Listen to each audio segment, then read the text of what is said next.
Ray. What do you want to do tonight? Same thing we do every night, Pinky. Try to take over the world. Chapter 16. Charles Fillmore. The following are quotes from his book, Prosperity, published in 1936. The unfailing resource is always ready to give. It has no choice in the matter. It must give, for that is its nature. Pour your living words of faith into the omnipresent substance, and you will be prospered though all the banks in the world close their doors. Turn the great energy of your thinking toward plenty ideas, and you will have plenty, regardless of what men about you are saying or doing. The spiritual substance is steadfast and immovable, enduring. It does not fluctuate with market reports. It does not decrease in hard times, nor increase in good times. It cannot be hoarded away to cause a deficiency in supply at a higher price. It cannot be exhausted in doles to meet the needs of privation. It is ever the same, constant, abundant, freely circulating, and available. The anxious thought must be eliminated, and the perfect abandon of the child of nature assumed. And when to this attitude you add the realization of unlimited resources, you have fulfilled the divine law of prosperity. In a nutshell, all wealth begins and ends with God. Therefore, gratitude for what you have is the master key to prosperity. Book titles that aim to define their subject often fall short of the mark. Samuel Smiles' Self-Help, 1859, which launched the modern literature on the subject, is an exception. Another is Charles Fillmore's Prosperity, which, although by no means the first title in the area, is one of its great books. Written in the depths of the Great Depression, Prosperity is a sort of triumphant victory song that celebrates the never-ending flow of universal abundance, often in the face of apparent lack and hard times. Many will find it too old-fashioned, ethereal, or Christian for their liking, while others will see it as the most inspiring of all prosperity writings. Either way, all serious students of the subject should have it in their library.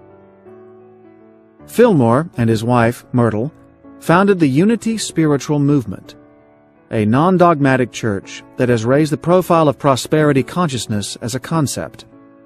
Written when he was in his 80s, the book represents a lifetime of Fillmore's wisdom as a thinker and writer, and is his best-known work. Intelligence and the Abundance of Nothingness. In the early part of the book, Fillmore is keen to bring science into his spiritual reasoning. He notes the view of scientists of his time that the ether, or atmosphere, was not nothing, but charged with electricity, magnetism, light rays, X-rays, cosmic rays, and other dynamic radiations. It is the source of all life, light, heat, energy, gravitation, attraction, repulsion. It is the interpenetrating essence of everything that exists on the earth.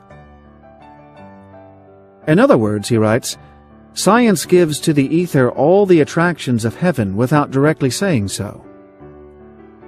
Whether you call it space, the ether, spirit, God, or the heavens, the essential nature of this alive, but non-physical substance, is to give. Out of it, all things come. Prosperity in every sphere of life, from love to money to health, will result when you are attuned to this substance, relying on it rather than on the apparent solidity of matter and circumstances. Pour your faith into its reality, and it will bring forth everything you need to prosper. This substance is the source of your supply, not conditions or people. In having this faith, Fillmore observes, you have to forget any previous ideas about what is possible.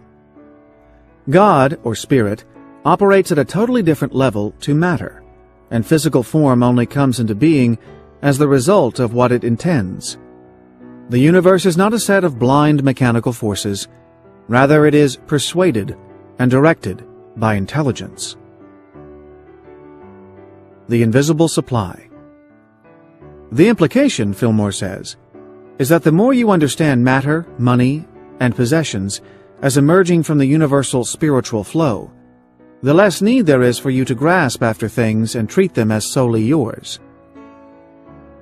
People must begin to consider themselves as common heirs to the universal resource that is sufficient for all.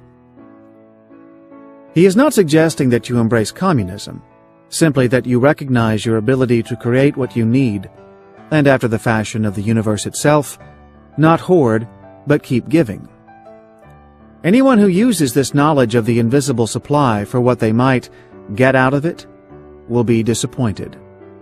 Though they may seem to prosper at first, their selfish outlook will lead to no good in the end. The paradox of true prosperity is that the more you appreciate it as a force designed to lift up everyone, the more naturally your own good will arise. Bless what you are. If you do find yourself low on funds, Fillmore says, praise and bless whatever you have and imagine it growing larger. When you eat, be grateful for the food in front of you as the embodiment of universal substance. Do not think about yourself, your interests, your gains and losses, but think larger thoughts about an endlessly renewable supply and the good of all. By blessing what you have, you put the law of increase into motion. All things in matter or spirit are connected, and by focusing on what is physically in front of you, you can imagine more of it coming into being.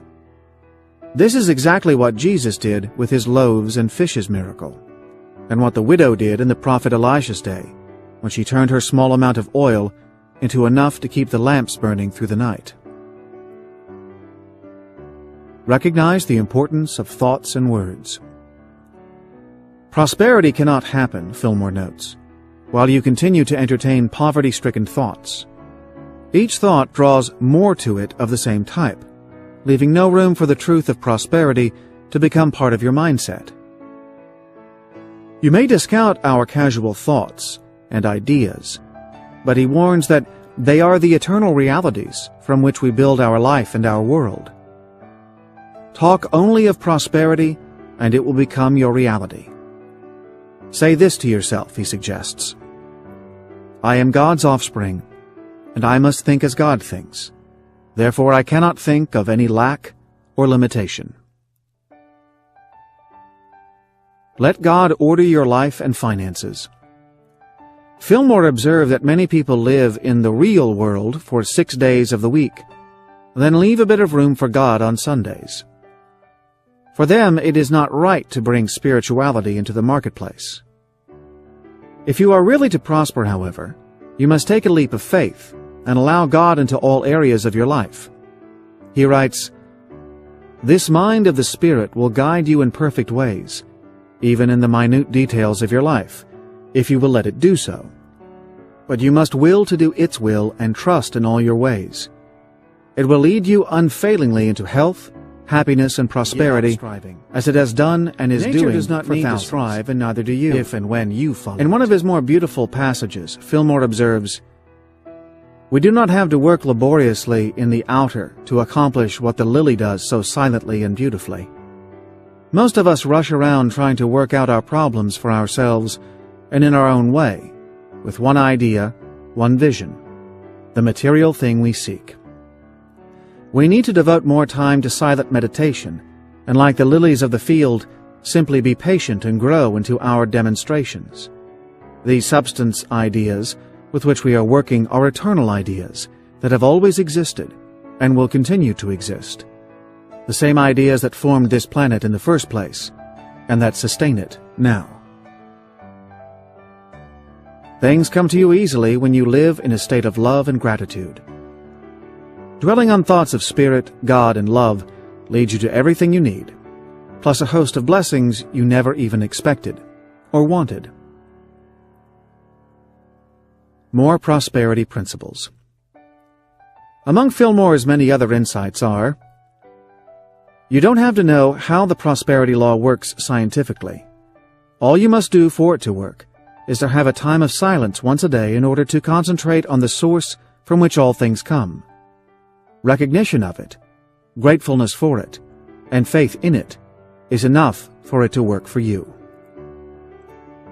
You never prosper by trying to get anything out of anyone, or trying to win in a trade or bargain.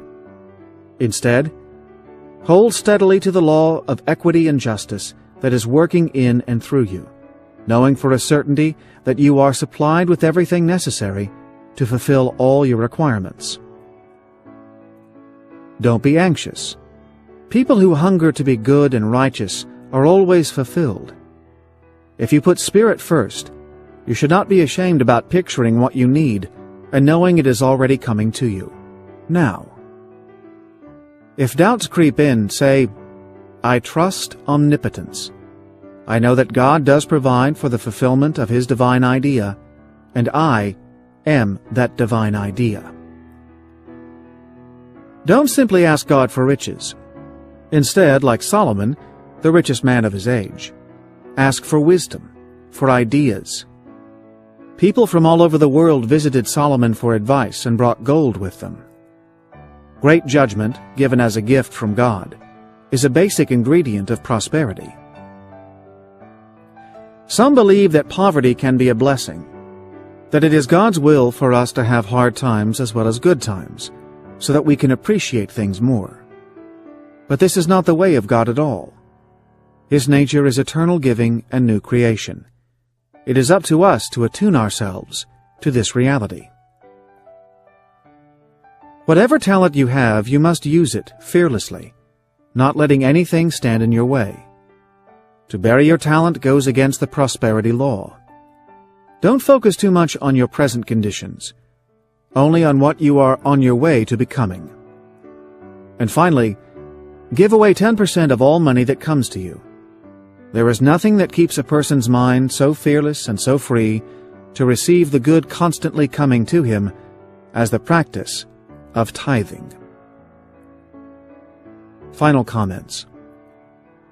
Today, bestsellers like The Secret have made prosperity consciousness a household concept.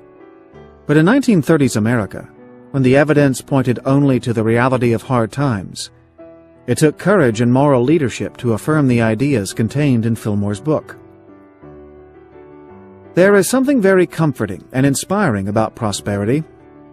It is the book to read when you feel overwhelmed by your financial problems, as it shows you that ultimately the source of all wealth is non-material.